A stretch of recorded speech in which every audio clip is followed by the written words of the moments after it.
A hearty good morning, dear students. As you know that this is Professor Devendra Singh Mehra from the Department of Electronics and Communication Engineering, SISTEC, Ratibad, Bhopal. Students, today we will going to understand the topic 4th of Unit 1, that is the elements of the cellular system design. In that particular, we will understand about the frequency reuse concept in the CMC. Okay, student. So before we start, we just recap of the content which we have studied in the last lecture, that is lecture number 3. So students, in that particular lecture, we have understand about the operation of cellular system. Okay, students, if we talk about the operation of a cellular system, so it can be divided into 4 parts and a handoff procedure. Okay students, generally जो operation होता है वो 4 भागों में बटा होता है और एक यहाँ पर हैंड ऑफ प्रोसीजर होता है. लेट्स सी कौन कौन से पार्ट्स हैं. So first one is called the mobile unit initialisation. Okay students, that is the first part of the operation of cellular mobile system. As its name indicate, mobile unit initialization. So in that what happened, यहाँ पर क्या होगा, जो receiver होगा, it can on position or it can scan the strongest setup channel. Okay students, if we talk about the channels, so there are 2 types of channels in the CMC. One is called the the setup channel और control channel है, and then the second one is called the traffic channel और voice channel. Okay students, so यहाँ पर क्या होगा, जो mobile का receiver scan करेगा जो भी स्ट्रॉन्गेस्ट सेटअप चैनल है, अगर वहां पर कॉल आया है, सो दैट वो स्ट्रॉन्गेस्ट सेटअप चैनल होगा और उसको वो शॉर्ट पीरियड ऑफ टाइम के लिए उसको अटैच कर लेगा. कैसे अटैच कर लेगा? With the help of the self location scheme. Okay student, self location scheme में क्या होता है, जो स्ट्रॉन्गेस्ट सेटअप चैनल होता है, आइडल खाली चैनल होता है, उसको अगर कॉल उसके पास आ रहा है तो मोबाइल उसको रिसीवर स्कैन करता है और उसको एक शॉर्ट टाइम के लिए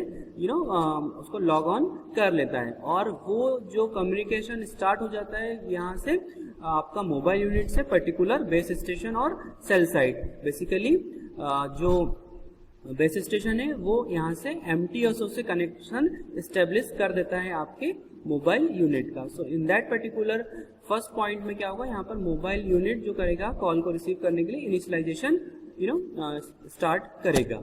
Then the second point is having the mobile originated call. Okay student, as it name indicate, in that particular point what happened कि यहाँ पर mobile unit going to dial a particular number है ना, और यहाँ पर वो यहाँ से कॉल को ओरिजिनेट कर रहा है.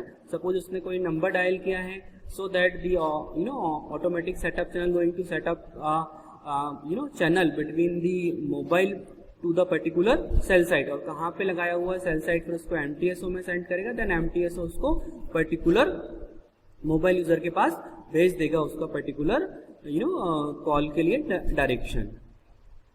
Then the third point is called the network originated call. Okay students, what happened here कि जो मोबाइल का MTSO है, mobile telephone switching office, it is also connected to the landline telephone office, है ना. So somewhere कहीं landline से phone आया हुआ है. Okay, network indicating here the landline call. So landline से फोन आया हुआ है to the particular mobile user. तो जो लैंडलाइन ऑफिस है, जो सेंट्रल ऑफिस है, वो जज करेगा कि ये किस MTSO का है, देन उसको MTSO को वो ट्रांसफर कर देगा. देन MTSO वहां पर ये उसको ऑब्जर्व करेगा कि ये किस सेल साइट का है, किस एरिया का है, देन उसको वो वहां पर ट्रांसफर कर देगा. Then the fourth point is called termination. As its name indicate, when the conversation going to be completed or by mistake if the mobile user having the off switch basically है, transmitter अगर वो of हो रहा है और cut switch पे अगर वो प्रेस हो रहा है, so that automatically the call going to be terminate or the channel is now free available to the particular particular new call users. Okay students, यहाँ पर ऐसा नहीं है कि चैनल फिक्स होगा, ऐसा नहीं होता है. एक शॉर्ट पीरियड ऑफ टाइम के लिए यहाँ पर जब तक कन्वर्सेशन होता है तब तक चैनल इंगेज रहता है, otherwise it will be free for the further communication to the different users. Then the most important last term is called the handoff procedure. It is also the part of the particular cell operation of the CMC. As it name indicate handoff procedure, you know students what happened, ये पहले भी पढ़ चुके हैं, सारे points पढ़ चुके हैं, but once we want to recap the particular handoff procedure. So in that particular, when the particular mobile user start a call in a particular cell site, है ना, और वो ऑटोमेटिकली अगर उसकी मूविंग पोजीशन में है और बात करते करते वो प्रॉपर सेल साइट से कवरेज उसको वीक सिग्नल्स मिलना स्टार्ट हो जाते हैं, तो जो पर्टिकुलर सेल साइट है उसको यहाँ पर हैंड ऑफ की रिक्वेस्ट भेजेगी to the new cell sites where the user is going to move, है ना, यूजर जहां जा रहा है नई सेल साइट में, सो जो पर्टिकुलर सेल साइट है उसको यहाँ पर हैंड ऑफ की रिक्वेस्ट भेजेगी. इट मीन्स अब जो सिग्नल उसको मिलना स्टार्ट हो जाएंगे वो न्यू सेल साइट से मिलना स्टार्ट हो जाएंगे और the call can not be disconnected there. Okay, call disconnect नहीं होगा और कंटिन्यूअस कन्वर्सेशन होता रहेगा जब तक यूजर की विश है. Okay students, so that particular one cell site going to hand over और hand off the call on time call or we can say real call to the next cell site or without user intervention. Okay students, user को यहाँ पर पता भी नहीं है कि उसका कॉल यहाँ पर हैंड ऑफ हो चुका है. After that we have studied about the planning of cellular system. Okay students, suppose we want to plan a cellular system, so कौन कौन से steps हैं we should understand. Okay students, so planning के लिए क्या होगा, यहाँ पर गवर्नमेंट ने सपोज यहाँ पर स्पेक्ट्रम की जो भी उनके जो अथॉरिटीज हैं they have given the authority to the particular mobile companies. Now the planning stage become critical. So how we are going to do the planning after this, this authority, the concerned authority, after that क्या होगा वहां पर, there are two conditions which we have to determine. Okay, so first is called the regulation and the market situation. Okay students, जो पहली condition होगी planning के लिए वो होगा regulations. As it name indicate the companies follow the rules and regulation. Suppose वहां पर जो मोबाइल एस्टेब्लिश करना है तो जो जोन का कोड है ना, स्टेट कोड है, और जो भी लॉस है it should be followed by the companies. और it can be vary state by state, है ना, ऐसा नहीं कि वो फिक्स रहते हैं. जो भी उनके जोनिंग लॉ होते हैं और जो रेगुलेशन होते हैं वो स्टेट टू स्टेट वेरी भी कर सकते हैं. Then the second point, in that particular we have to understand the market situation. In that particular market situation we have to understand the total gross income of the particular area where we want to develop a cell site. Then we have to understand the other competitors in that particular area. Then we have to understand the basic geographic coverage area, कि कितना वहां पर coverage area करना पड़ेगा. So these three points are very much important in the market situation. Okay students, then after that the role of the engineer is going to be begin, है ना. यहाँ पर जो engineers का रोल है वो यहाँ पर start होगा. Now engineers going to plan कि अब यहाँ पर कितने सेल साइज लगेंगे, यहाँ पर जो आपका कॉल ड्रॉप रेट है, जो ब्लॉकिंग प्रोबेबिलिटी है, जो इंटरफेरेंस रिडक्शन है, वो सारी स्कीम्स को यहाँ पर वो एप्लीकेबल करेगा. जनरली क्या होता है, कंपनीज ये चाहती है कि यहाँ पर कम सेल साइट से ज्यादा एरिया कवर हो जाए. इट इज से कहने के लिए बहुत इजी लगता है but it's tough to do actually में. सो इंजीनियर्स का रोल यही है वहां पर कि प्रॉपर सेल साइट्स का अरेंजमेंट करें, वहां पर फ्लेक्सिबिलिटी रखें.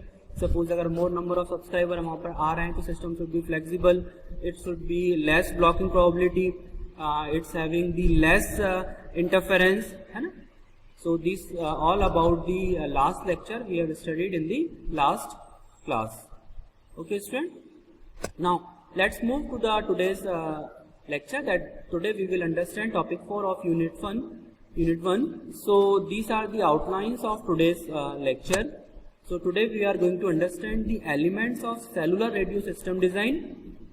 Then we will understand about the concept of frequency reuse channels. Okay students, so अगर मैं यहाँ पर सिस्टम डिजाइन की बात करूँ, सेलुलर रेडियो सिस्टम डिजाइन की बात करूँ, so it's having some elements, है ना. कौन कौन से एलिमेंट्स है we will study in this particular lecture, और उनमें से ही एक एलिमेंट है यहाँ पर concept of frequency reuse channels. So we will focus on this particular frequency reuse concept in CMC. Okay students, So just I'm going to overview on the particular frequency reuse channel or the frequency reuse concept in CMC. So let's see once. Student यहाँ पर जब मैं frequency reuse की concept की बात करता हूँ तो व्हाट हैपेंड, सपोज गवर्नमेंट ने एक पर्टिकुलर स्पेक्ट्रम अलॉट कर दिया है to the particular mobile companies. Okay, ना उस मोबाइल कंपनीज को यहाँ पर क्या करना है अब कि एक सेल साइट्स का निर्माण करना है ना, एक सेल साइट बनाना है, मतलब सेल्स बनाना है जो कि पर्टिकुलर ज्योग्राफिकल एरिया को कवर करेंगे. लेकिन वहां पर क्या होगा कि सेल तो बना रहे हैं but they are not having bigger spectrum कि वो उसी में पूरा कवर कर सके. So what happened, they are going to reuse the frequency. Use is a different word, then reuse is a use के बाद फिर से उसको यूज करना, that is called the reuse. सो यहाँ पर क्या हुआ, कंपनीज का जो कॉन्सेप्ट है सीएमसी में फ्रीक्वेंसी रीयूज वो यहाँ पर लागू होगा. कैसे होगा मैं आपको यहाँ पर और डीपली समझाता हूँ. सपोज जैसे कि यहाँ पर देख लेते हैं कि सेल 1 यहाँ पर शो कर रहा है, ये हेक्सागोनल शेप है, ये यहाँ पर शो कर रहा है सेल 1. ओके स्टूडेंट्स, ऐसे यहाँ पर सेल 2 कर रहा है, cell 3, cell 4, cell 5, cell 6 and cell 7. Okay student, तो ये समझो आप यहाँ पर ध्यान से, we have just divided the total spectrum, frequency spectrum in the 7 cells. Okay, 7 भागों में उसको बांट लिया है, सेल 1 से लेकर सेल 7. ओके, नाउ इसमें क्या हो रहा है कि यहाँ पर इस पर्टिकुलर एरिया को ही we are going to cover, है ना, यहाँ पर ही कवर कर रहे हैं. और this complete called the cluster, है ना, एक क्लस्टर बन जा रहा है 7 सेल का. नाउ यहाँ पर क्या हो रहा है कि सपोज पूरा एरिया कवर नहीं हो रहा है, so that what happened, the same cluster और the same cells are using some distance away, है ना, कुछ दूरी पर वो क्लस्टर और वो सेल्स फिर से यूज होंगे. लुक लाइक हेयर, ये सेम आपका जो पैटर्न था 7 सेल का, या it is using here and this same is using here. Okay, now spectrum is limited और उसको ही यहाँ पर उस फ्रीक्वेंसी के चैनल्स को ही, सेल्स को ही फिर से यहाँ पर रीयूज कर लिया गया है, so that we are going to increase the efficiency of the system. जिससे क्या हुआ, यहाँ पर सिस्टम की इफिशियंसी बढ़ गई है. ओके स्टूडेंट्स, और यहाँ पर ज्यादा एरिया कवर हो गया. सपोज अगर ये और रिक्वायरमेंट होती है इसकी, सो इस एरिया को पर्टिकुलर और एरिया को कवर करने के लिए यूज किया जा सकता है. ओके स्टूडेंट्स, बट यहाँ पर एक कंडीशन है कि जो सेल 1 और सेल 1 है, सेल 2 और सेल 2 है, सेल 3 और सेल 3 है, और एंड सो ऑन, मतलब जितने भी सेल हैं उसमें एक प्रॉपर डिस्टेंस होना चाहिए. लाइक सेल 1 और सेल 1 के बीच में ये डिस्टेंस है, लुक लाइक दिस. यहां से भी यहां तक सेल 1 और सेल 1 के बीच में सेम डिस्टेंस ये रहेगा. देन सेल 2 से सेल 2 का डिस्टेंस ये है, सेल 2 से सेल 2 का डिस्टेंस ये है. मैं इसलिए आपको ये बता रहा हूं कि जो सेल सेम सेल है, दीज आर कॉल्ड दी को सेल्स, और उनके अंदर सेम फ्रीक्वेंसी का चैनल यूज होता है. ओके स्टूडेंट, अगर वो प्रॉपर डिस्टेंस में नहीं होगा तो उनके अंदर एक इंटरफेरेंस होगा जो कि बहुत स्ट्रॉन्ग इंटरफेरेंस होता है, और उसको बोलते हैं को channel interference. Okay student, so that यहाँ पर अगर एक प्रॉपर डिस्टेंस डी यूज करेंगे, सो दैट उनका जो को चैनल इंटरफेरेंस है वो कम होगा. Okay, so this is the general overview of frequency reuse in the CMC. Okay student, let's move to the next slide. Okay, so we are going to start the elements of cellular radio system design. In that particular, we are going to start with the general description of the problem. Okay students, so based on the concept of efficient spectrum utilization, the elements of cellular mobile radio system designs are, okay students, if we talk about the efficient spectrum utilization, so on the basis of the elements of cellular mobile radio system designs are having the following points. First is called the concept of frequency reuse channels. Okay student, जो पहला elements होगा वो कौन सा होगा, the concept of frequency reuse channels, जो कि थोड़ी देर पहले मैंने आपको डिस्कस किया हुआ है, और इसी पॉइंट को deeply we will discuss in upcoming slides. Okay student, the second point is having the co-channel interference reduction factor. Okay student, जैसा कि मैंने पहले बताया, यहाँ पर जब फ्रीक्वेंसी रीयूज का ऑप्शन है, फ्रीक्वेंसी रीयूज वहाँ पर हो रही है, सो दैट व्हाट हैपेंड, जो को चैनल होगा वो इंटरफेरेंस वहां पर बढ़ेगा, तो उसको रिड्यूस करने के लिए we will study the cochannel interference reduction factor. Then the third element is the desired carrier to interference ratio. Okay students, there is one is the interference signal, one is called the carrier signal. So if we want to having particular grade of the signals, अगर कब better है, so the desired C by I, that is called the carrier to interference ratio, must be there. Then the fourth element is the hand off mechanism. इसको भी बहुत अच्छे से पहले revise कर चुके हैं, उसको पढ़ चुके हैं, hand off mechanism. Then the next point is called the cell splitting, or the fifth element is cell splitting. As its name indicate, splitting means cell को सेल को स्प्लिट करना है. सपोज अगर एक बिगर सेल है उसको छोटे सेल में स्प्लिट करना. Basically with the help of cell splitting we can improve the system capacity. Okay student, so this is one of the element of the cellular radio system design. Now the challenge is to serve the greatest number of customers with a specified system quality. एक बहुत बड़ा task है, एक challenge है for the communication engineer को कि greater number of customer के साथ एक स्पेसिफाइड क्वालिटी को मेंटेन करना. So in that particular the challenge having how many customers can be served in a busy hours. Okay students, there must be some busy hours in the communication technology, or we can say in the communication कभी उसमें busy hour होगा. So the bigger challenge is how many customers can be served in a busy hours.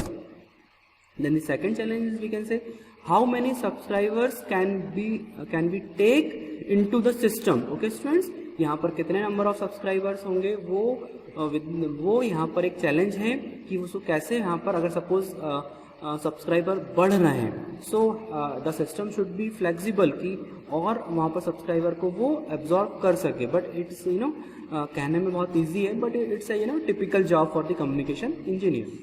So this is also a challenge. One more challenge is there, how many frequency channels are needed. Okay students, कितने channels की requirement होगी to establish a particular cellular system. So these are the challenges.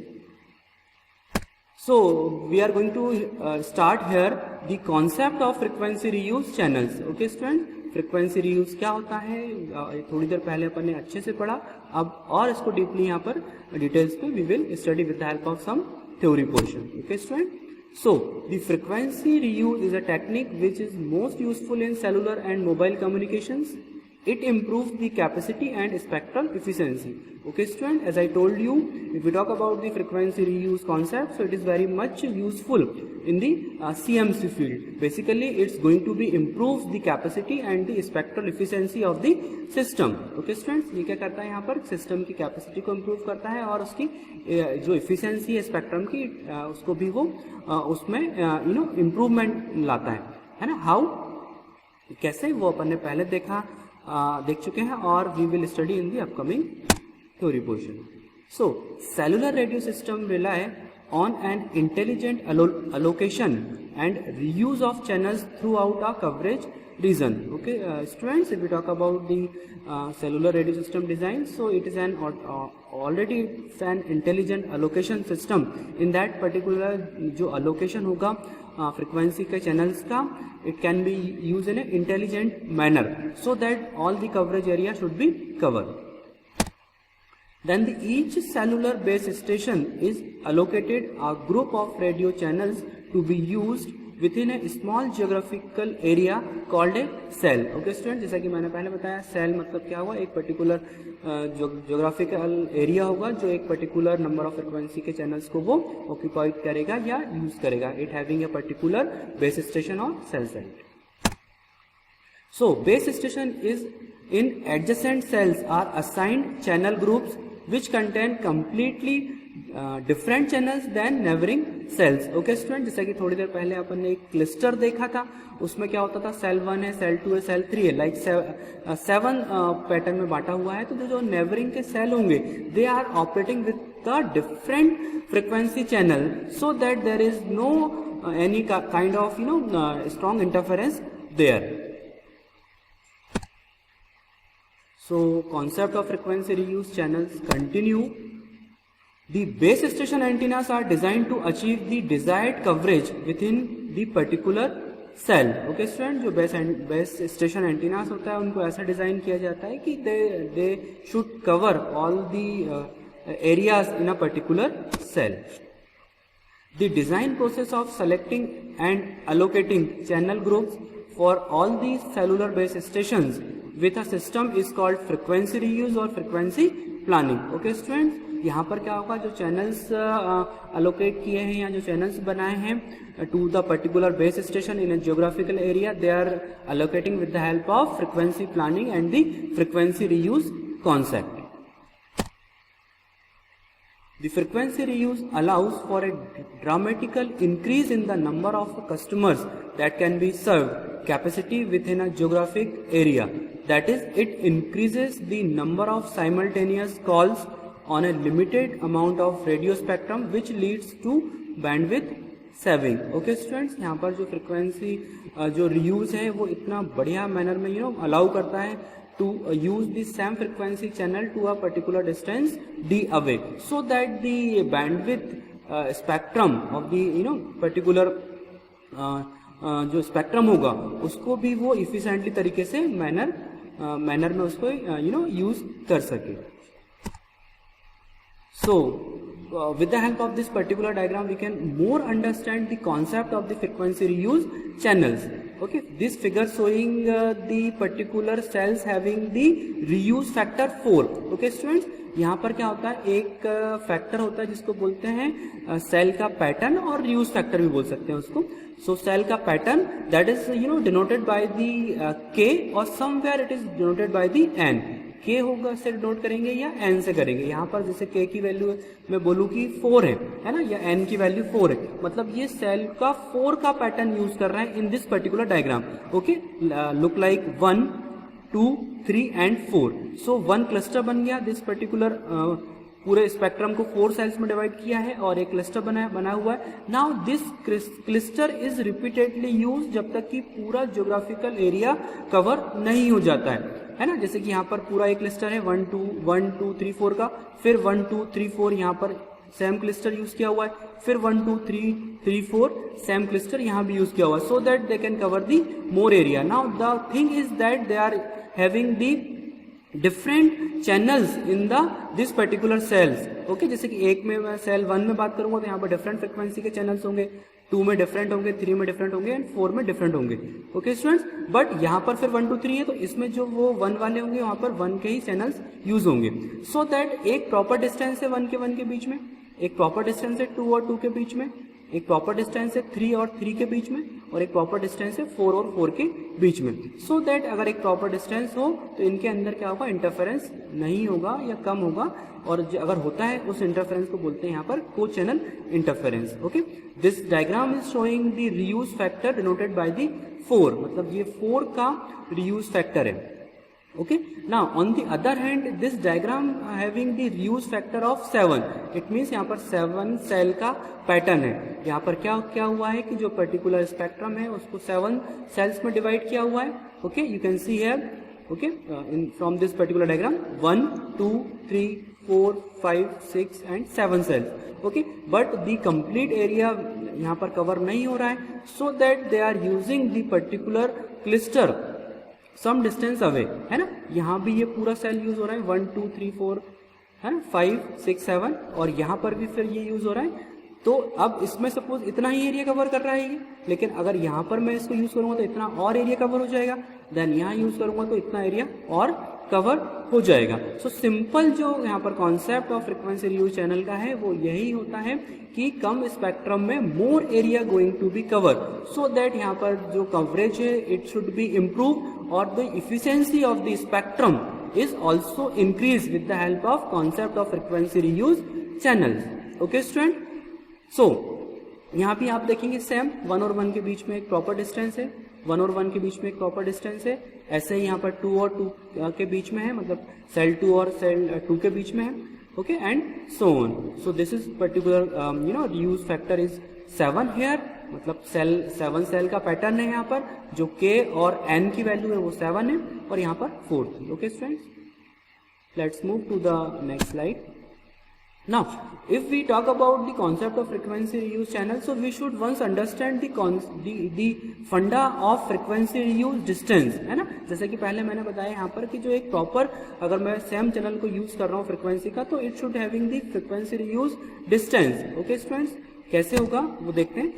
The minimum distance which allow the same frequency to be reused will depend on many factors, such as the number of co-channel cells in the vicinity of the center cell, the type of geographic terrain contour, the antenna height and the transmitted power at each cell site. Okay student, ये इतने सारे factors हैं यहाँ पर कि अगर मैं frequency reuse की डिस्टेंस को मैं देखूं तो इन फैक्टर्स पे वो डिपेंड करती है। Okay student, so the frequency reuse distance D can be determined from the particular diagram and the particular equation. Okay student, जैसे कि यहाँ पर F1, F2, F3, F4, F5, F6 and F7, suppose कोई 7 cell का pattern है ना, और यहाँ पर वो पूरा क्लस्टर फिर से यूज हो रहा है। सो इस F1 है ना, जो सेल 1 है उसमें F1 यूज हो रहे हैं चैनल्स, और यहाँ पर भी F1 सेम होंगे, है ना, इसमें भी वो सेम होंगे। दीज आर दी को सेल्स, और इनके बीच में जो डिस्टेंस होगा that is called the reuse distance, है ना, उसको रीयूज डिस्टेंस D बोला जाता है। नाउ अगर ये यहाँ पर प्रॉपर है ना, सो दैट जो आपका कोचनल इंटरफेरेंस होगा वो नहीं होगा, या बहुत कम के बराबर होगा, ना के बराबर, या फिर नहीं भी होगा।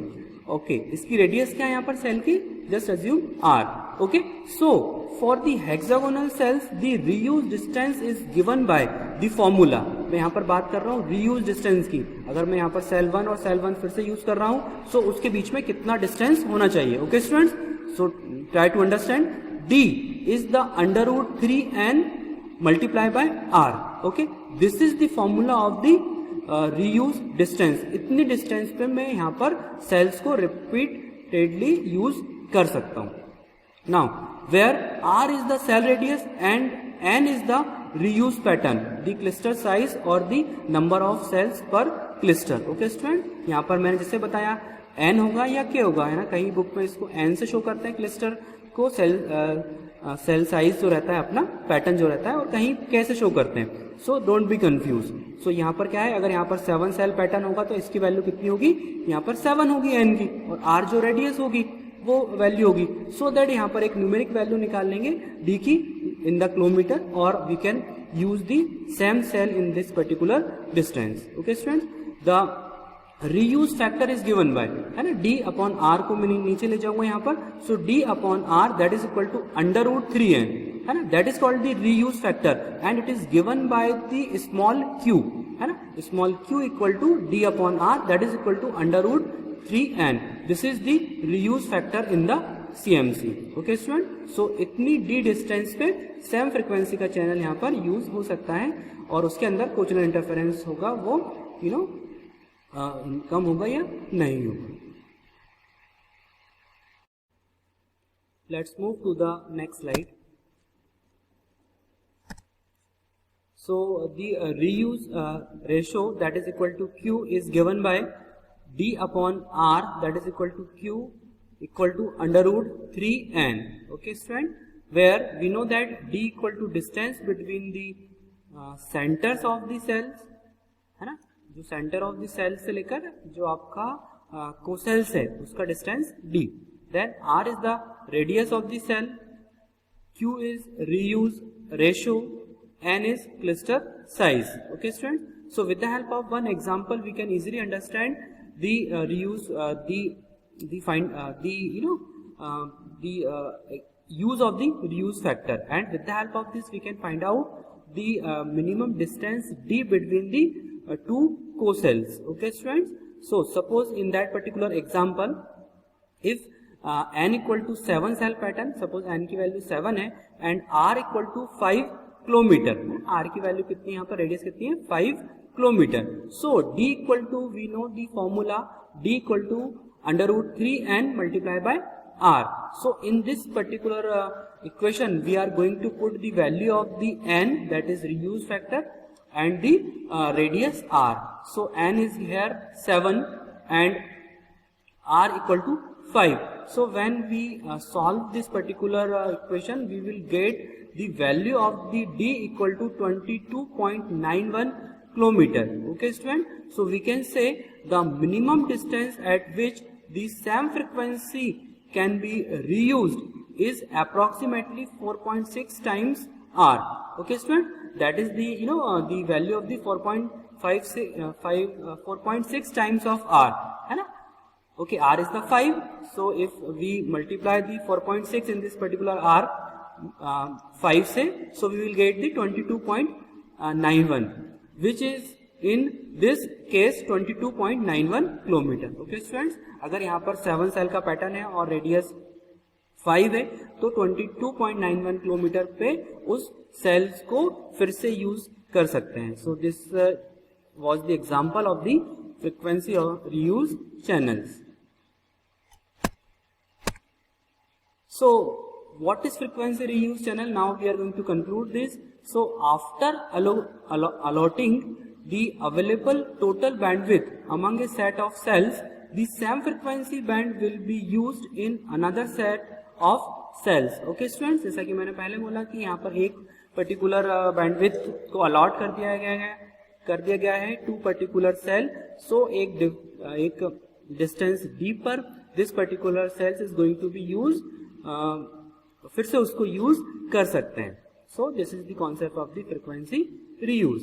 This kind of reuse can be adopted until the entire area to be covered is exhausted. Okay students, और ऐसा जब तक कर सकते हैं कि जब तक कि जो भी अलॉटेड एरिया है या गिवन एरिया है वो पूरा कवर नहीं हो जाता है, तब तक फ्रीक्वेंसी रीयूज कर सकते हैं. जिससे क्या होगा, आपका सिस्टम की इफिशिएंसी बढ़ेगी और स्पेक्ट्रम की इफिशिएंसी भी वहां पर इंक्रीज होगी. So let's summarize the content which we have studied today's lecture. So we have studied about the elements of the cellular radio system design. यहाँ पर देखा कौन कौन से एलिमेंट्स होते हैं रेडियो सिस्टम डिजाइन में. जो पहला एलिमेंट्स यहाँ पर देखा the concept of the frequency reuse. Then जो सेकंड था that was the cochannel interference reduction factor, है ना. देन एक desired C by I, desired carrier to interference ratio. Then the next जो वहां पर था वो था दी हैंड ऑफ मैकेनिज्म और the hand off procedure. Then एक और यहाँ पर एलिमेंट था the cell splitting. Okay students, we will study this content in the upcoming lectures. Today we have studied about the concept of the frequency reuse channel. आज बहुत अच्छे तरीके से यहाँ पर देखा गया है कि जो frequency reuse concept होता है वो कैसे वर्क करता है और उसका मीनिंग क्या होता है. So we have studied in details in this particular lecture.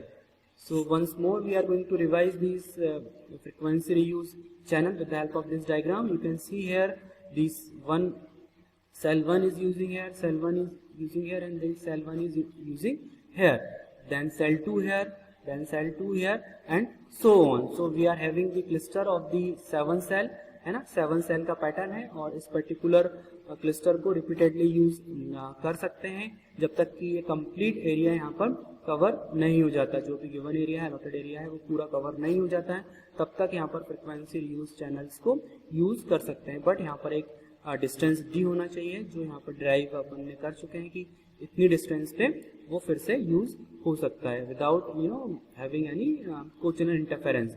अगर वो डिस्टेंस प्रॉपर नहीं है तो देयर मस्ट बी स्ट्रॉन्ग को channel interference. Okay student, so that's all about the today's lecture.